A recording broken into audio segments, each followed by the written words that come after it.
Hello everyone, this is Professor Reha back with the quasi-tutorial of Grim Dawn. Now, before I stopped last time, I just dropped Force Wave in favor of Panetti's Replicating Missile. This is because, personally, I'm fairly familiar with how these enemies work, and now that I'm starting to increase Iskandra's elemental exchange, Panetti's replicating missile will do a little bit more damage. If you're new to the game and you're using this specific combination, then I would recommend you stick with Force Wave until you're at least done with Iskandra's elemental exchange. Because first off, as you just noticed, Panetti's replicating missile takes a large quantity of energy, even though it does more damage. So, really, until you get a little bit more familiar with energy, I really need movement speed shoes. Until you get a little bit more familiar with energy management, you're really going to want to be kind of careful with that, and Force Wave is a bit more defensive against, say, bosses and heroes, so if you, again, are new to the game, you may want to stick with Force Wave for a little while longer to help ease you into some otherwise abnormally tough fights. So just keep that in mind, or maybe just stick with Force Wave permanently if you want to go with a physical heavy version of this combination and just pull out the passives from the Arcanist. That's a perfectly viable option. What block that, excuse me? Just random bushes blocking my shots, alright, sure. We're not going to worry about it, it's fine. So, you'll notice that I've been, pretty consistently checking a lot of equipment that's been going on. And this is because for the first 50 levels, you're going to be pretty much running through a large quantity of equipment. You will be checking pretty much most pieces of equipment you'll be running through. Once you get to level 50 and you go beyond level 50, you're really going to be looking at less equipment. You're going to be starting to find longer term equipment. You're not going to be switching around your equipment as much once you're past level 50. Because you're starting to, really get into it. The leveling up takes so long past level 50 that you really aren't going to necessarily have to switch up your equipment that often. You just aren't going to find that much that's going to be so much better. But in the early stages, you're leveling up fast enough that you really are going to be kind of shifting through your equipment at a fairly reasonable rate.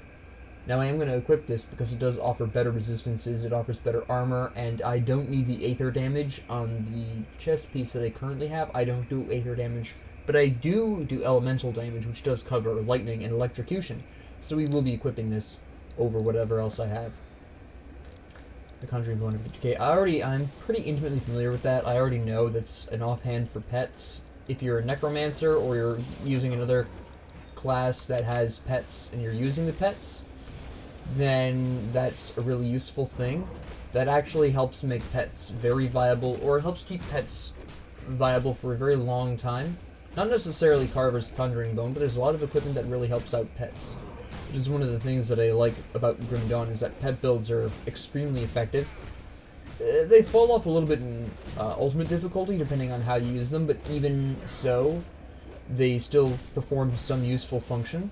I'll talk about those whenever I go onto those classes, those particular builds. Depends on when I get around to this. So yeah, right now we're just kind of going through we're completing our quests, I should really be saying, and setting up for the completion of these quests. You'll notice that I picked up the useful looking, and it depends on if you saw those stats.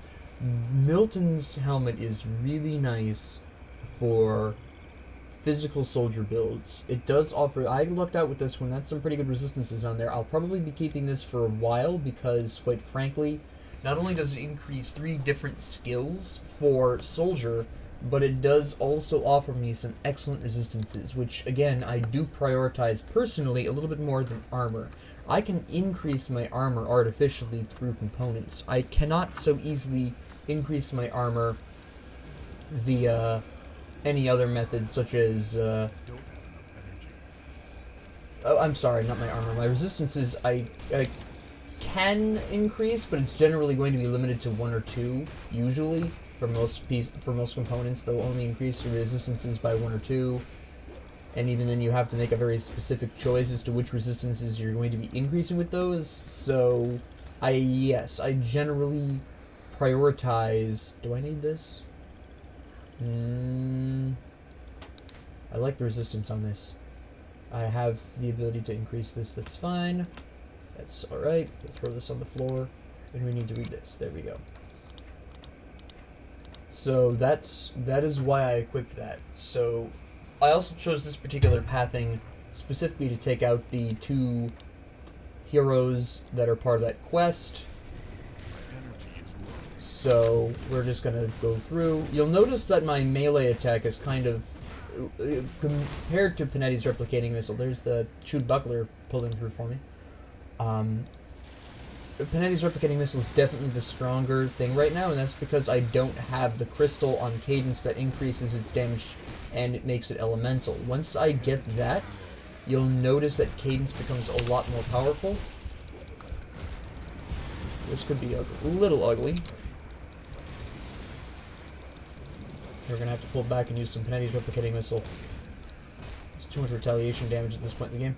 Also, the Howlers. You want to be careful of the Howlers if you are new to the game. They do heal their allies, which obviously is a problem if you're not busting out so much damage, which is why I always prioritize an area of an AoE type damage type, because otherwise you're just going to have a really hard time. You can do single target damage. For example, Shamans with their Storm Charge, I think it's called. I can't quite remember the name of their regular melee attack off the top of my head, but that can be pretty potent if you're willing to prioritize, but again, you have to prioritize targets. It is a little bit slower than, say, wiping out a group with Panetti's replicating missile, some other group type damage.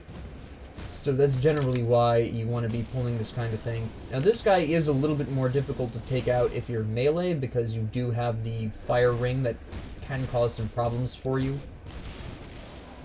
So it can get fairly unpleasant if you're a melee build like this. Eventually that will become less of a problem for at least this melee build that I'm working on, because I am going to be getting my defenses and resistances fairly high up with this build. What are you doing, guy? What are you doing, guy? There we go. So, early game, such things like the Azure Matriarch's retaliation damage are going to cause some mild problems for you, but that doesn't last too long. I didn't want to pick that up. I really didn't. My mouse is freaking out right now. There we go. Alright, so I'm going to make a quick stop back to Devil's Crossing to report in those quests, and maybe push myself to 14. I don't think so, if memory serves. I don't think this pushes me to level 14, but, you know, it's okay. We get the benefits here. No, there's no way. I'm sorry. I was thinking ultimate difficulty for some reason. We'll report this in just for the necklace. Now this necklace is fairly handy if you haven't found something abnormally awesome. You have some elemental resistance, lots of health. This will help sustain you for a while. You will probably be replacing it in the next, I would say, 5-ish levels, but for now it's serviceable. It's a nice basic necklace, or amulet as the game officially calls it, but regardless, it's a very useful thing. I have actually, through really unfortunately unlucky runs, run that since like until level 25, just because I didn't find anything better. So there is that, but that's okay because it's broad purpose enough that pretty much every class can use it, which is really nice. And you might be thinking to yourself, if you're a more experienced player, of course it applies to every class. Well, not all the things that you're, quote, guaranteed to get, or guaranteed drops, as I call them, or rewards necessarily are for you. Get there we go. For example, Carver's Conjuring Bone is specifically for pet builds. You don't really equip that unless you have pets. So, as an example, the various totally normal shields are for specific combinations. As another example, if you know what I'm talking about, then you'll understand where I'm coming from, that how the usefulness of the Sister's Amulet there on being so multifunctional. Just die, will you? Thank you. There we go. Have to do a bit of dodging there. Yeah, I really need to get Iskandra's Elemental Exchange up, but that's okay. Just a matter of adapting. If you aren't familiar with energy management. Now, I don't really particularly mind running out of energy because I do have cadence, I do have the shield, I can afford to run out of energy and have a bit of a problem. It's okay, I have the potions. Eventually I'm going to just really not be using that many potions with this build, because there is a little self-heal that the soldier class has that I will talk about when I get to it. Yeah, not really what I need. Although it does have, I am going to equip this even though it says minus 12 damage, because it does increase my elemental damage. And I will, once I level up and I start putting more points into Iskandra's Elemental Exchange, that will pay off. So I already know ahead of time that that is going to eventually pay off for me. Yeah, I don't need that. I prefer the armor over the helmet that that offers. The helmet that I have currently is really nice. I could rush some of the skills that that enhances, but I really just don't need to. It's too early in the game to really be rushing a lot of skills past the first stage, and besides the fact I'm not 100% sure I'm going to necessarily be keeping all of those skills anyways. Like I said, like I've reiterated numerous times in episode 1, I am playing this by ear, so I just don't anticipate that I'll necessarily be using a lot of these. I'm not a huge personal fan of Overguard. That's just me. This is a personal preference. I know a lot of people do like Overguard. It's just not my style. I don't usually use it because I just don't like how it works for me. So, okay, yeah, these Furies are going to be healing off of me, so we're going to back up and just shoot them as they come. Force Wave would make this a little easier if you are newer to the game, because then you don't have to worry quite so much. You can just cadence them to death. This guy is alone now, so we'll just cadence him. There we go. There we go. Now eventually, once you become really comfortable with cadence, you're going to start keeping a automatic track of exactly what you're doing with cadence. You're just going to start to count to 4. Unless you get distracted and lose count, which is what generally happens with me. But that's generally what you're talking about there. So, let me see here. Now, this is another place where Milton will spawn. I killed him earlier. Sometimes he'll spawn in this house instead. So if he doesn't show up specifically there, he does spawn here. The other 2 heroes I kill always spawn where I killed them. Milton spawns either here or that other house that I killed him at. So that's fairly convenient. I don't know 100% of the spawn locations for every hero or every boss or whatever, but some of them I do know. Most bosses are guaranteed spawns in one specific place. Now you'll also notice I'm not getting that much experience for these people, and that's because I'm like 4 levels higher than them. If you're really worried about your experience, you can do the Slith Under the Well quest after you've been through this area, because those enemies do scale a little bit higher. I chose not to for convenience sake and for the flow of the actual gameplay. But you could, and if you're really, like I said, if you're really worried about your experience rates, you're going to go through here before you do the Slith Under the Well part. So that way you get that extra experience. Fire damage, that does help with the elemental. It's going to overall be more than the elemental. Yeah, we're going to use that for 2 reasons. I need more cunning, and I need more spirit. I don't have the spirit or the cunning. So we're just going to leave that alone for now. But ideally, yeah, I would equip that because it is faster, so that means cadence triggers more often. The fire damage is a more direct bonus than the mace, because the mace has some aether damage on it that I'm not using currently. So there is that.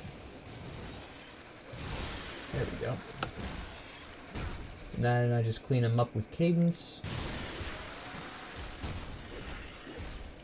There we go. That's not who I wanted to hit there, but okay. Then we'll put this in. There we go.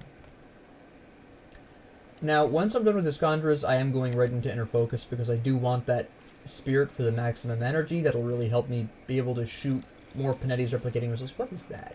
What is that blocking? Come on. Yeah.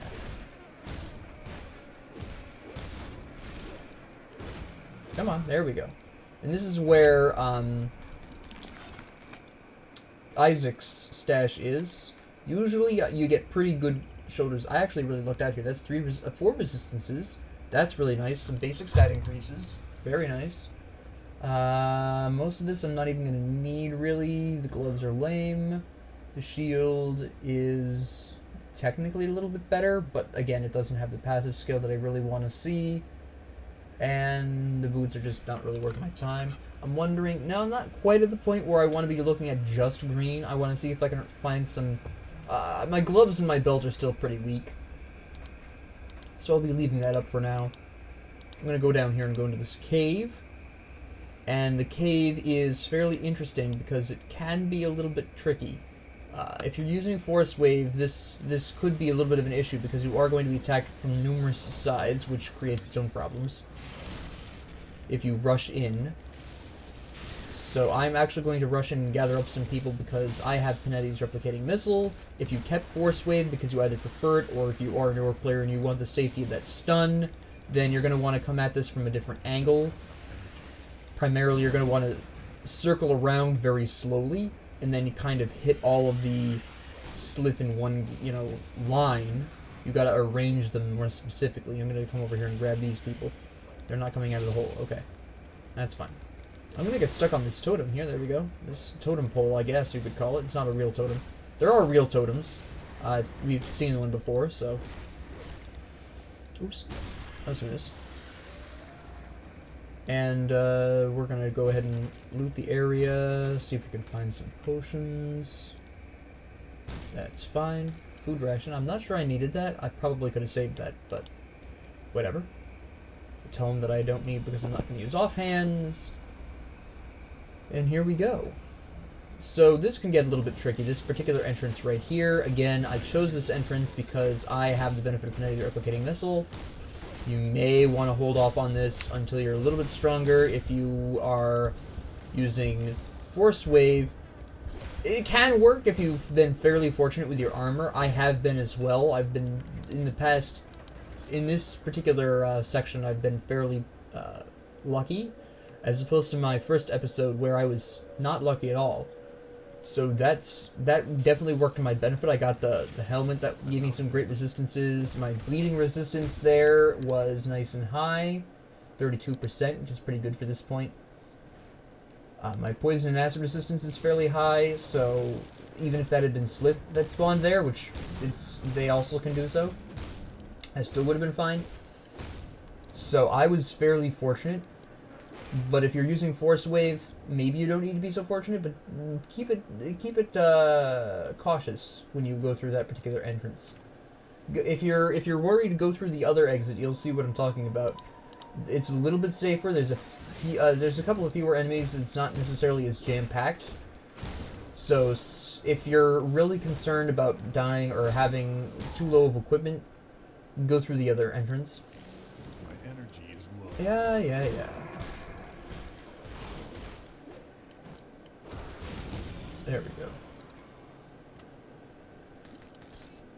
I wish I had, better shoes to run with, but I'm more concerned about my resistances. So we're just going to have to run really slowly. You're just stuck with me, I'm sorry. Alright, so this is a combat shrine, or a cursed shrine, a desecrated shrine, whatever they call it. I always call them combat shrines. You basically summon enemies. Now, how difficult this is really depends on what your poison and acid resistance is. It spawns the same enemies at the same difficulties. This spikes in difficulty quite a bit for Elite. So if you're going into Elite and you've not really had that hard of a time, this is really where it spikes because you get heroes here rather than the regular enemies that you got this time.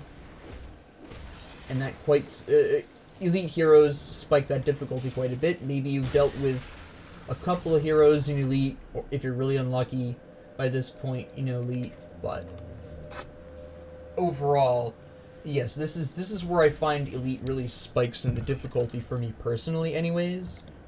Not really beforehand when you're fighting the Reanimator, or even up till now, unless you're, again, really unlucky, or you've been particularly aggressive about killing a particular faction and they start sending nemesis at you in Elite, which I haven't personally experienced, but maybe you have, if you're a more experienced player, or if you're a new player and you're really aggressive about grinding and you just kind of restart and whatever, like you exit out of the game, come back in and farm the same area, which you can do. I don't, because again, the way the experience works, generally pays to be a little bit lower in level, so you get a little bit more experience. So there is that. I don't need that. I can tell by the void it's chaos damage. So yeah, you'll see that this guy here, there was only one guy here, so that was abnormally light, but there's only normally, I really lucked out here, I use air quotes for that.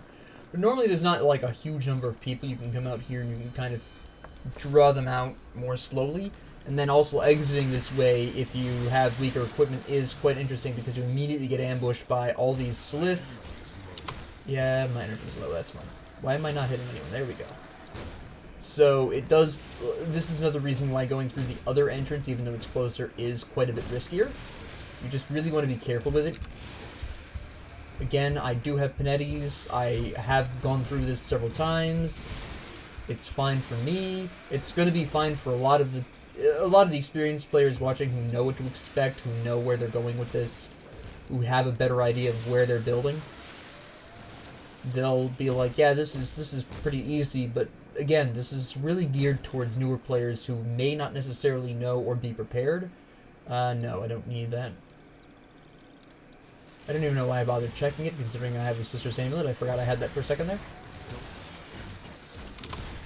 So.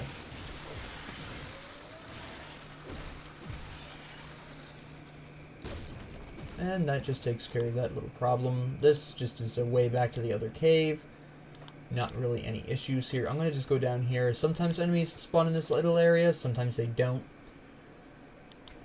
And it's, again, very important that you start building up your experience, your equipment early, for the various purposes of just making sure you have the equipment you'll need later on. If you're an experienced player, unless you're specifically looking to challenge yourself, you probably have a lot of equipment anyways, so you don't care and can blitz through some of this just without even having to worry about it.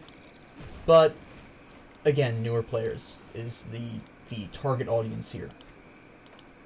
Okay, sometimes there's people down here, but there isn't today. I'm out of energy. Yeah, that's fine.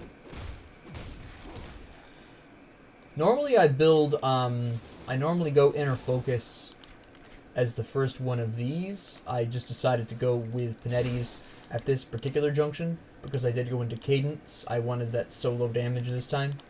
It's just something I spontaneously decided on, so that's why I'm running out of energy so often. I'm used to having more maximum energy at this point than I normally do, because I've changed how I normally start this combination off, just because I felt like it. Where? There it is.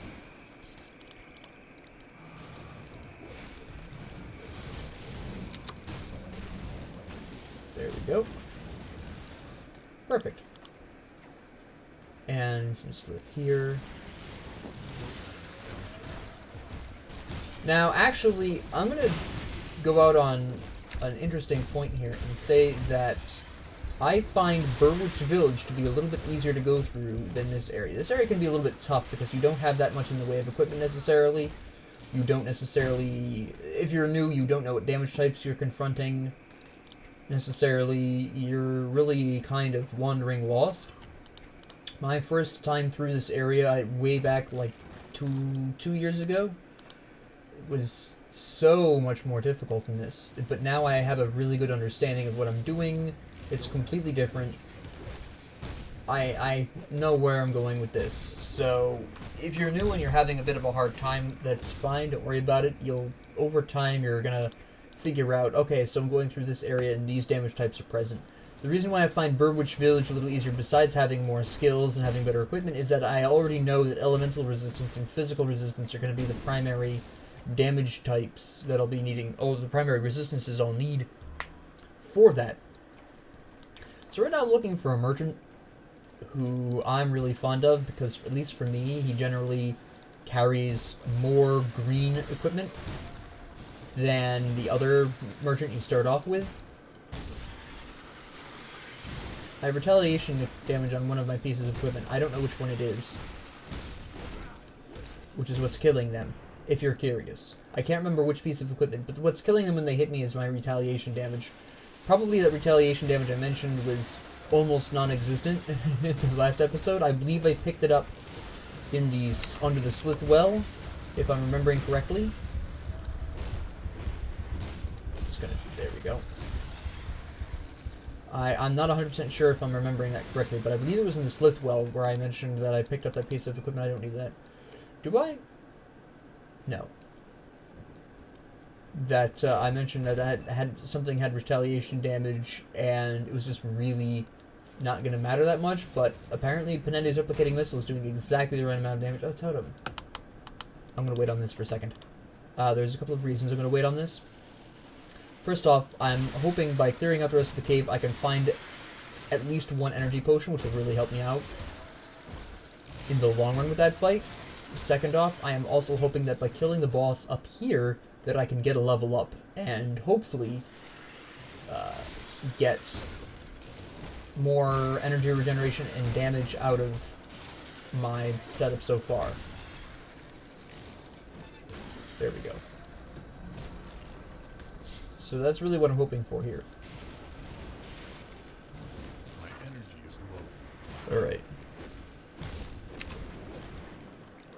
For that. No, I'm standing on it again. There we go. Yeah, you're gonna hit me a little bit hard. You're doing ice damage. My ice resistance is 40%. Not bad. Not bad. Really, it's this guy in the background. There we go. My energy is low. Yeah, my energy is low.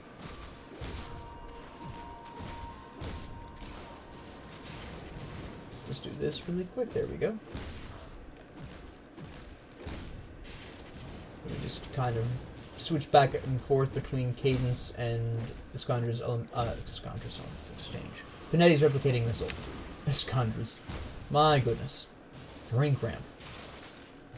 I must have brain fatigue. I just got out of class. Okay, I'll just whiff all my attacks. That's fine. That's cool. He can take a while, mostly because of the freezing. It just... If your ice resistance on him is really low, or your poison resistance on him is really low, he's going to be a really big challenge. Like I said, I've been fairly fortunate recently on my drops, so I've gotten some good enough drops to protect me from him so I can kill him in a straight-up confrontation like this. Normally you're going to have to dance around him a little bit, at least. And... I'm not going to equip this because even though it has the better attack speed, it does not increase elemental damage, and I already know they're going to pay off from that. It's two-handed, and I don't want to equip that. That's a much better belt than what I have currently. No, elemental resistance is going to beat out both of those, never mind. Elemental resistance is my favorite resistance, but I tend to overcap on it because of that. I'm just like, elemental resistance, please. And then I just don't really actually need all that I have. At least until Elite and Ultimate. So let me see. I did not get the level up of my dreams, but we have some enemies down here we can kill beforehand. So let's see if we can get that level up from these guys. I'm doubting it, because these guys are actually closer to my level, so I'm actually getting decent amounts of experience off these people. But ultimately... probably not. I do have an energy potion, which is nice. Actually, I have 2 energy potions. So that's fairly positive. There's a health potion there, just because I want to confront these guys fairly decently quickly. Yeah. I didn't think so, but it was worth a shot. I'll probably level up in the middle of the fight, since usually heroes spawn out of these... Actually, all but 1 or 2 times I've had heroes spawn out of these totems, so there is that to consider. Take out... I'm going to actually specifically aim for some of the smaller guys first, because they are going to provide some backup. This guy is providing an aura to them, that's why they're glowing that kind of weird green mist. That is specifically because my boy Wrath Talon here is enhancing their damage output. And the only problem I have with Panetti's replicating missiles is it's not exactly consistent. Now, one thing you do have to watch out for, and this isn't going to be a problem so much here, but if you activate a totem or you're going through the correct areas and you encounter skeletal gargantuans, skeletal giants, whatever, those are a problem when combined with enemies like this, because you'll notice Wrath Talon has what I call a field AoE, which is this kind of thing. This is what I call a field AoE. It makes a specific area of the field damaging.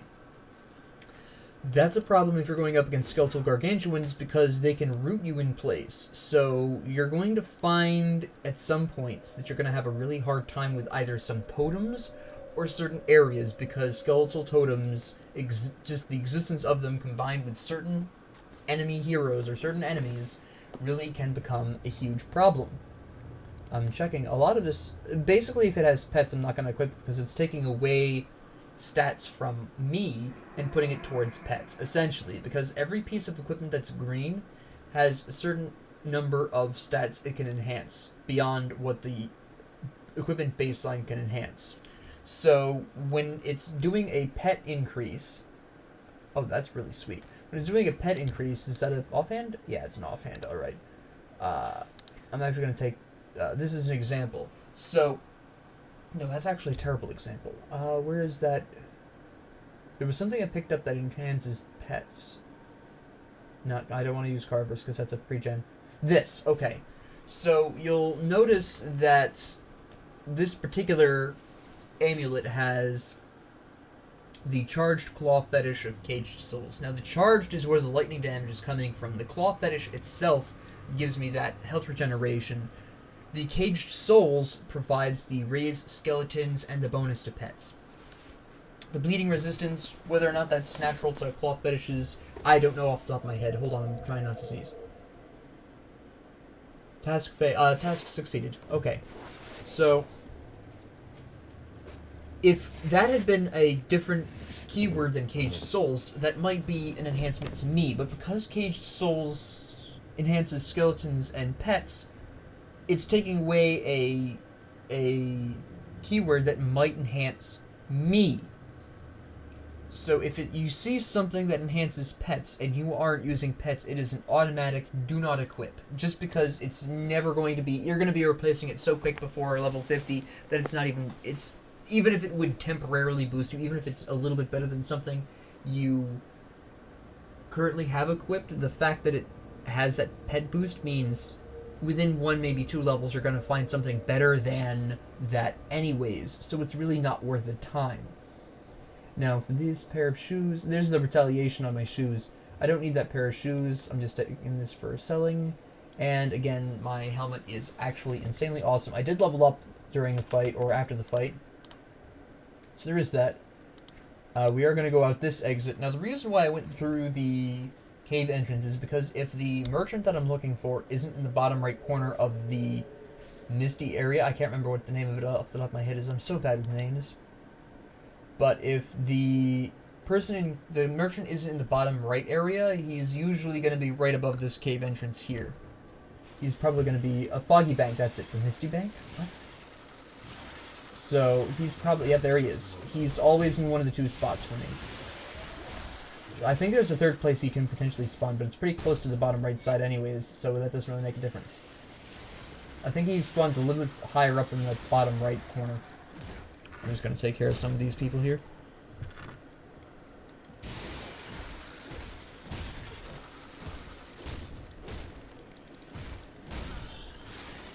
And, check these things here.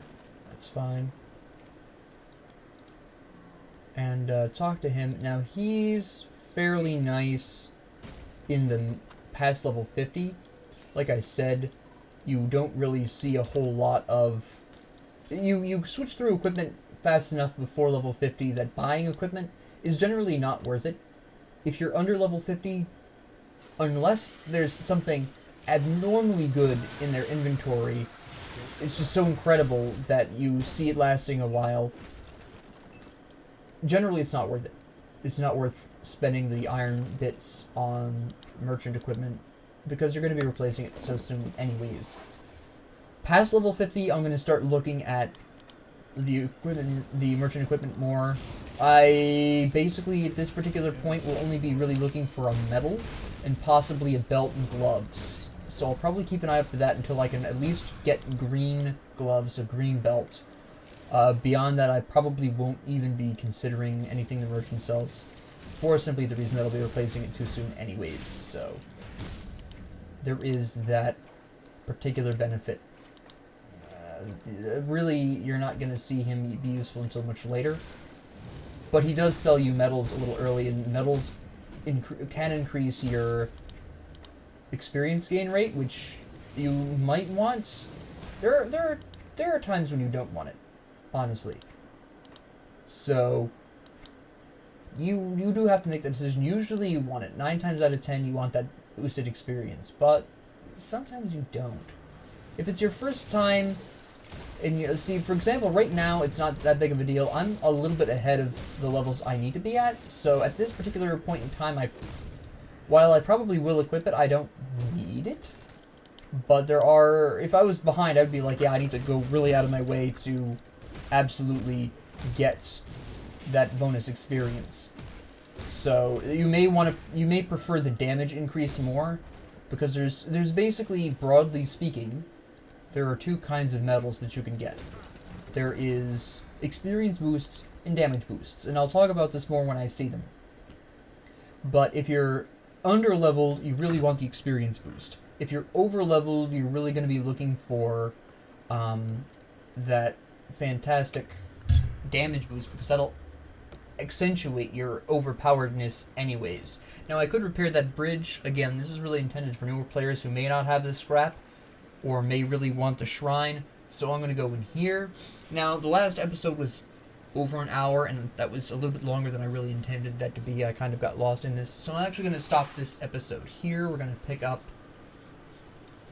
try to keep this about half an hour. So thank you all for joining me. If you like this, please like and subscribe. If you didn't, ignore me. Have a great 24 hours.